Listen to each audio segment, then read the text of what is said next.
हरे कृष्णा। आज का शीर्षक है कृष्ण द्वारा पूतना का वध। एक समय नंद महाराज अपने घर की तरफ वापस लौट रहे थे तो उनको वसुदेव जी की बताई हुई चेतावनी याद आई कि किस प्रकार वसुदेव जी ने कई घटनाओं का चर्चा की थी कि किसी प्रकार की आपदा आपके महल पे आ सकती है, कृष्ण के ऊपर आ सकती है।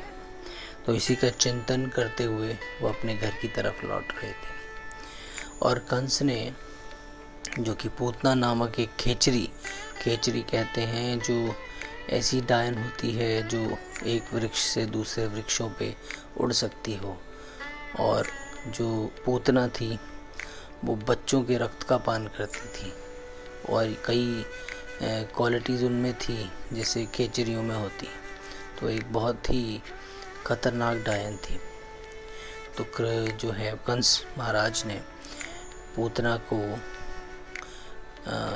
गांव के जितने भी ब्रजमंडल में जितने भी बच्चे थे उन सब की हत्या करने के लिए भेजा और ख़ास तौर से कृष्ण के लिए सारी रचना की गई कि जाके कृष्ण नामक एक जो बालक है उसका वध करना है। पूतना इस प्रकार से भेष बदल के पूरे ब्रजमंडल की चक्कर लगाती रही, कई बालकों का वध किया। उसके बाद वो नंद महाराज के घर पहुंची। जो पूतना थी उसने बहुत ही सुंदर वेश बना रखा था, मानो लक्ष्मी धरती पे उतर आई हूँ, जिनके हाथ में कमल का फूल है। उनका रूप रंग बहुत ही सुंदर था, उनके नेत्र बहुत सुंदर थे। उनको देख के प्रतीत हो रहा था मानो लक्ष्मी विष्णु के दर्शन करने के लिए ब्रजमंडल धाम में प्रवेश कर गई जहाँ कृष्ण थे। तो वो नंद महाराज के घर की तरफ बढ़ी और सारी गोपियाँ और ग्वाल बाल देख के चकित रह गए और किसी ने भी उनसे ये नहीं पूछा कि वो कौन है, क्योंकि उनको देख के मानो सब स्तब्ध रह गए। उन्होंने नंद महाराज के घर में प्रवेश किया और पहली बार जब कृष्ण को देखा तो देखते ही उनको आभास हो गया कि ये कोई साधारण बालक नहीं है। ये बालक जो है बहुत ही शक्तिशाली है, क्योंकि भगवान जब भी किसी को साक्षात दर्शन देते हैं तो अपना प्रभाव उसके ऊपर डाल देते हैं, हृदय में एक तरीके की चेतावनी दे देते हैं कि किस प्रकार से जब भगवान के दर्शन होते हैं तो स्वतः ही एक व्यक्ति को या भक्त को तुरंत ही आभास हो जाता है जब वो भगवान के दर्शन करता है।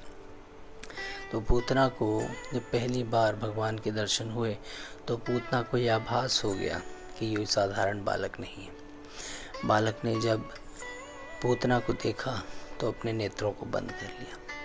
कहा जाता है कि नेत्र, कई लोग कहते हैं जब पूतना को पहली बार कृष्ण ने देखा तो कृष्ण ने भय के मारे अपने नेत्रों को बंद कर लिया, मगर ऐसा नहीं है। श्रीमद् भागवतम के अनुसार बताया जाता है कि क्योंकि पूतना कृष्ण को अपना स्तनपान कराने आई थी और स्तनपान की वजह से जो कृष्ण ने उनको अपनी धात्री या माता का दर्जा दिया, इसलिए उन्होंने अपने नेत्रों को बंद कर दिया।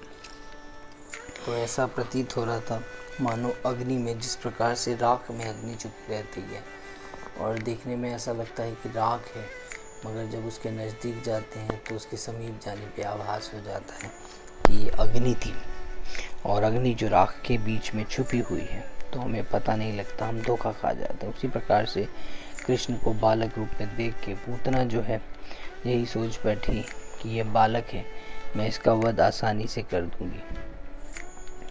उसके बाद जब कृष्ण ने अपनी नेत्रों को बंद कर लिया, उसके पीछे कई वजहें बताई जाती हैं। जैसा कि शास्त्रों के अनुसार माता का वध करना, स्त्री का वध करना, गाय का वध करना, किसी बालक का और ब्राह्मण का वध करना वर्जित है। कृष्ण पूतना की उसी माता धाय के रूप में देख रहे थे, इसीलिए उन्होंने अपने नेत्रों को बंद कर लिया। शास्त्रों में ये भी उल्लेख है कि माता 7 प्रकार की बताई जाती हैं। जो सगी माता जिन्होंने जन्म दिया होता है, गुरु माता जो गुरु की पत्नी होती है, रानी ब्राह्मण की पत्नी ब्राह्मणी, और गाय धाय जो हमें पालती है, और पृथ्वी जिसको हम भूमि कहते हैं। वो भी हमारे माता के रूप में मानी जाती है। तो 7 प्रकार की माताएं बताई जाती हैं। इनमें से दाई के रूप में भगवान कृष्ण पूतना को देख रहे थे। उसी प्रकार से जब पूतना ने अपने स्तनों से कृष्ण को दूध पान कराना प्रारंभ किया तो कृष्ण ने दूध के साथ साथ जो पूतना है उसके प्राण भी हर लिए और पूतना को मृत्यु हो गई पूतना की। तो पूतना जो बहुत ही सुंदर स्त्री के रूप में आई थी, वह ज़ोर ज़ोर से चीखने चिल्लाने लगी और घर से बाहर निकल के खुले मैदान में आके अपने विकार दिखाने लगी। उनका शरीर फैलने लगा और उनके स्वरूप में वो आ गई। उनके बाल बहुत बड़े थे, दांत बहुत ही बड़े दांतों वाली थी। जब मुख खुला तो एक सरोवर के समान गड्ढे जैसा मुख था। आंखें गड्ढेदार आंखें थी, जैसे कि बहुत बड़ी बड़ी गुफाएं हों। हाथ बड़ी लंबी नदियों के समान दूर दूर तक फैले हुए थे। कहते हैं जब वो गिरी तो 12 मील की थी। तो इस प्रकार से कृष्ण जो है, जब माता यशोदा रोहिणी वहीं उपस्थित थी, उन्होंने जब देखा तो कृष्ण जो है पूतना के ऊपर बैठे हुए थे। पूतना मृत थी और कृष्ण को तुरंत वहां से उतारा गया। पूतना बहुत ही भयानक दिख रही थी, करीबन 12 मील तक दूर उनके शरीर फैला हुआ था। इसको देखकर माताएं बहुत ही घबरा गईं। माताओं ने फिर कृष्ण को उठाया, वो अपने घर वापस लेके गईं। कृष्ण को जो है गाय की जो चरणों की धूली होती है उससे स्नान कराया गया, उससे लेप किया गया। कृष्ण को जो है कई प्रकार की स्तुतियों से, विष्णु सहस्त्र नाम, विष्णु के कई नामों से उनके शरीर की रक्षा के लिए प्रार्थना की गई। गौमूत्र से उन्हें स्नान कराया गया। तो इसमें गाय की महत्वता बहुत बताई गई है कि गौ पालन करते हुए गाय जो है कामधेनु है, जो हमारी सुरक्षा करती है, इसका भी महत्व बताया है। और इस प्रकार से कृष्ण की रक्षा करने के लिए भगवान विष्णु से प्रार्थना की गई। यहीं ग्वाल बाल और नंद महाराज घर को लौटे और उस पूतना को देख के चकित रह गए कि वो इतनी बड़ी पूतना जिससे कृष्ण ने वध किया था। तुरंत ग्वाल बालों ने पूतना के शरीर के अंगों के हिस्से किए और उनको जलाने के लिए लकड़ियां एकत्र की और पूतना के शरीर को जलाया गया। जब पूतना के शरीर को जलाया और पूतना के शरीर से अग्र की सुगंध आ रही थी, बाकी सारे ग्वाल बाल सोचने लगे कि ये सुगंध कहाँ से आ रही है। तब जाके पता चला कि पूतना के शरीर का जब दहन किया गया तो पूतना के शरीर से अग्र की खुशबू आ रही थी, क्योंकि कृष्ण ने दूध पिलाने की वजह से जो पूतना को अपनी धात्री का मतलब अपनी माता का स्थान दिया। तो कृष्ण जो है, अगर कोई भक्त या व्यक्ति या असुर कोई भी भगवान के समक्ष भगवान की किसी भी प्रकार से अनजाने में भी सेवा कर देता है तो भगवान उसका पूरा सम्मान करते हैं।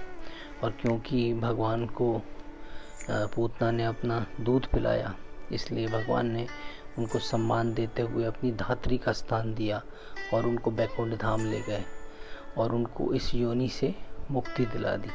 तो कहा जाता है कि जो भी भगवान की सेवा में थोड़ा सा भी अग्रसर होता है, भगवान क्या करते हैं, तुरंत उसको अपने शरण में ले लेते हैं।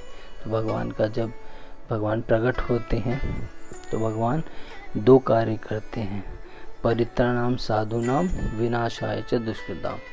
तो भक्तों को प्रोटेक्ट करते हैं, भक्तों की रक्षा करते हैं और असुरों का वध करते हैं। तो भगवान के कार्यकलाप बहुत ही विचित्र है। तो अल्पमात्र सेवा से हम भगवान की असीम कृपा को प्राप्त कर सकते हैं। तो फिर आगे जो कि ग्वाल बाल सब लोगों ने मिलके उस पूतना के शरीर को जलाया और बाद में जो नंद महाराज हैं वो अपने घर पहुँचे और पहुँचते ही अपने कृष्ण को, अपने पुत्र को अपनी गोद में उठा के उसके माथे को चूमा और भगवान से फिर से शरणागति लेते हुए प्रार्थना की कि आपने इस बालक की, क्योंकि नंद महाराज बाल रूप में भगवान की सेवा कर रहे थे, उनको ये ज्ञात नहीं था कि ये साक्षात भगवान है, बाल रूप में, बच्चे के रूप में भगवान से प्रार्थना करते हुए कि भगवान ने उनके पुत्र की रक्षा की प्रार्थना करते हुए किसी भी प्रकार की क्षमा याचना की। हरे कृष्णा।